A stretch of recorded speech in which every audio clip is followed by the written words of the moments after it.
year was 2027. Advances in biotechnology were helping people improve their physical and mental abilities to an amazing degree. Provided, of course, they had enough money. A new breed of people was emerging, half human, half machine. And in Detroit, at least, not everyone was happy to see it. I'd just landed a job as head of security at Sarif Industries, a cutting-edge biotech firm. David Sarif himself handpicked me for the job, said he needed me to keep his people safe. My ex, Megan Reed, was one of them. Brilliant neuroscientist, Megan had found a way to make augmentations safe and affordable for everyone.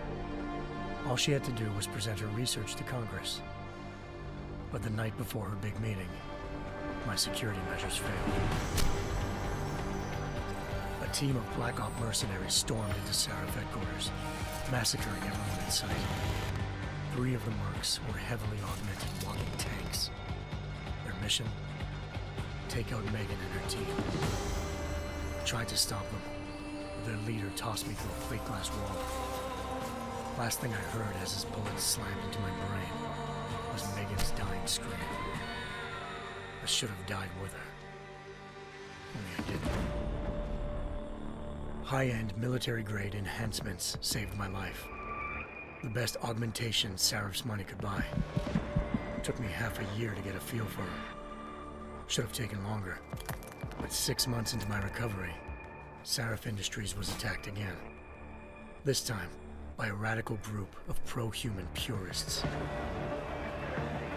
Violent, militant, and fanatically opposed to human augmentation.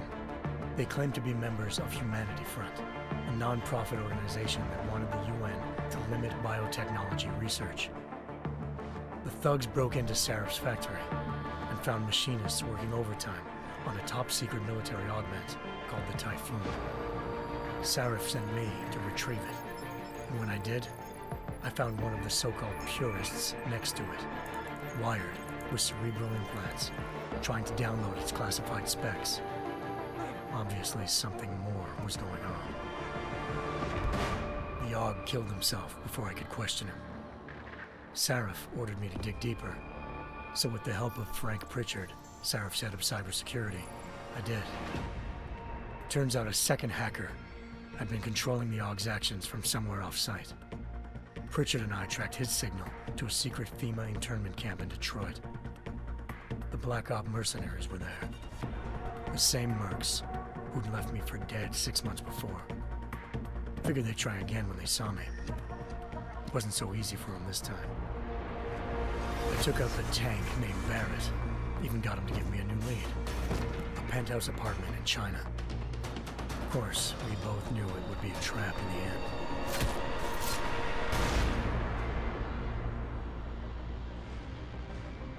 Hengsha Island, China. Home to a city so crowded, they had to build a second city on top of it. Trying to find clues in Hengsha wouldn't be easy. Lucky for me, I wasn't alone. Farida Malik, Sarif Industries' ace pilot, had lived in Hengsha before. A good person to have on your side. She knew enough about the place to get me around. Malik dropped me in the lower city, close to the penthouse Barrett had told me about. Bell Tower Associates, a private security firm under contract to the Chinese government, had agents tossing the suite when I arrived. Just not for the reason I'd been expecting. Turns out the man who lived there was a criminal hacker named Van Bruggen. The same hacker who'd been remotely controlling the Aug in Sarif's factory. Van Bruggen's panicked decision to force the man to commit suicide had been a mistake. Now his mercenary partners were gunning for him, and I needed to find him before they did. Locating Van Bruggen meant playing nice with the Triads, Hengsha's organized crime lords. They had the hacker holed up inside a low-rent capsule hotel. By the time I found him, Van Bruggen had no qualms giving up the woman who hired him. Zhao Yunru, president of the Taiyang Medical Corporation. According to Van Bruggen, Zhao wanted to monopolize the augmentation industry and had hired Black Op mercenaries to destabilize her competition. Sarif Industries was at the top of her list. To prove this, I needed to get inside TYM and grab a surveillance hologram off a server. I I suspected Van Bruggen was hiding something when he told me this, but nothing could have prepared me for what I saw. Megan wasn't dead. She and her 4 best researchers had been kidnapped, spirited away somewhere while their kidnappers made it look like they were dead. Desperate to learn more, I confronted Zhao in her penthouse. She claimed to be a pawn in a bigger plan, and hinted at a group so powerful it controlled global interests at a whim. Then she slipped into a panic room and hit the alarm, forcing me to make a very quick exit. I figured Zhao was lying, but part of her confession made sense. David Sarif had been worried about his people. So worried, he'd required all of them to have subdermal locator devices surgically implanted. The GPOs would have been broadcasting the day of the attack. But Zhao said a single call to Picus, the world's leader in global 24-hour satellite news, had turned those signals off. I needed to fly to Picus headquarters in Montreal if I wanted to learn more.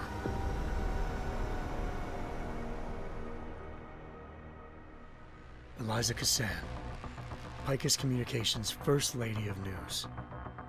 Malik thought I was reaching when I told her Eliza was involved in this. The world's most famous news anchor, working with a mercenary hit squad. But when I confronted Cassan in her office, she freely admitted to jamming Detroit's satellites the night Megan's team had been taken. Said she's just been following her commands. I suspected she wanted to say more. But Black Op mercenaries showed up looking to shut us both down. And just like that, the Eliza I'd been talking to disappeared. The mercs were led by an augmented killer I crossed paths with twice before, Fedorova, a woman who'd made silence her best friend. She waited for me to track Eliza's transmission to a secret server room underneath the Picus complex, then jumped me from behind. A deadly fight ensued. I made sure she never moved silently again. With Fedorova down and no one left to keep Eliza quiet, she reappeared. Turns out Picus's First Lady of News wasn't a lady at all. She was a sophisticated AI program, engineered to monitor data streams and control what people believed. Eliza told me the mercs had brought in a Humanity Front doctor named Isaiah Sandoval to remove the scientist's implanted tracking devices while Detroit's satellites were down. She also told me to speak to David Sarif if I wanted to learn more. By the time Malik and I got back to Detroit, tensions between normal and augmented citizens had reached a flashpoint. Riots were breaking out in several cities, and the UN was being urged to intervene. Sarif was trying hard to convince Hugh Darrow, the inventor turned philanthropist who'd once been a leading proponent of enhancement technologies, to help stop a possible regulatory vote. Sarif had a lot riding on Darrow. Megan's discovery would have given millions of people the chance to evolve beyond their normal human abilities, and at the same time catapulted Sarif Industries to the top of the Fortune 500. According to Sarif, Megan's kidnappers knew this, and didn't want people evolving unless they controlled how it was done. He called his enemies Illuminati, and urged me to keep searching.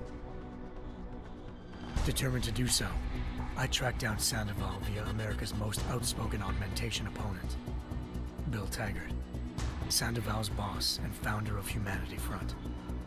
Sandoval admitted to operating on Megan's team when I confronted him, but said he hadn't removed their GPLs. He'd merely switched them to a different frequency. Pritchard was able to trace one of the signals to China. Malik and I immediately took off in pursuit.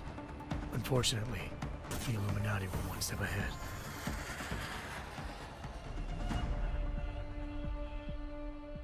Ambushed.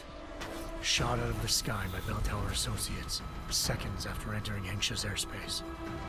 Malik's piloting skills saved me. After a tense and bitter struggle, I escaped into Lower Hengsha. The tracking signal I was following led straight to the Triads, or more specifically, to the augmented arm of Tong Si-hung, leader of a gang of augmentation harvesters. Tong said they'd taken the arm off a corpse, which Bell Tower had left at their door, meaning at least one of Sarif's scientists was dead. Maybe not the rest of them, though. Tong pointed me to a port used for human trafficking and helped me slip aboard a bell tower ship. It was sailing to Rifleman Bank Station, a military base in the South China Sea. Bell Tower was holding kidnapped civilians as prisoners there, and using them to perfect the Hyron Project, a human-computer interface that left most of its test subjects dead. My search for Megan would have ended then, if not for a mysterious ally named Quinn. In exchange for my help exposing Bell Tower, he slipped me aboard a second ship headed to Singapore and an Illuminati-run biotech facility called Omega Ranch. 3 of Serif's scientists were there, forced by their captors to create a technology capable of remotely shutting down augmented abilities.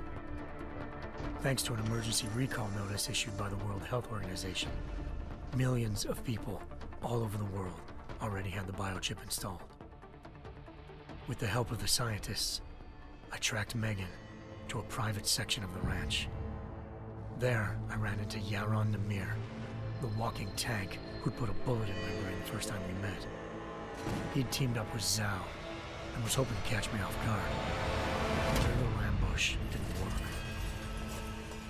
I found Megan in a suite belonging to Hugh Darrow, the billionaire philanthropist who'd Serif had called on for help. Darrow had convinced her to go along with the biochip plan by promising to sabotage the tech.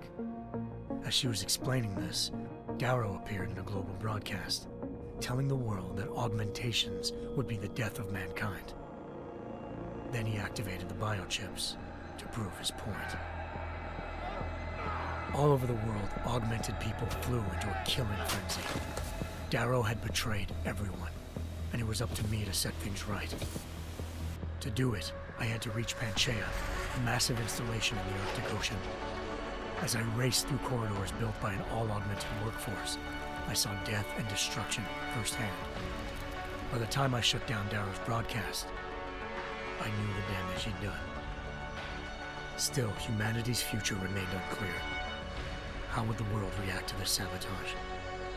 Would people ever regain their faith in augmentations again?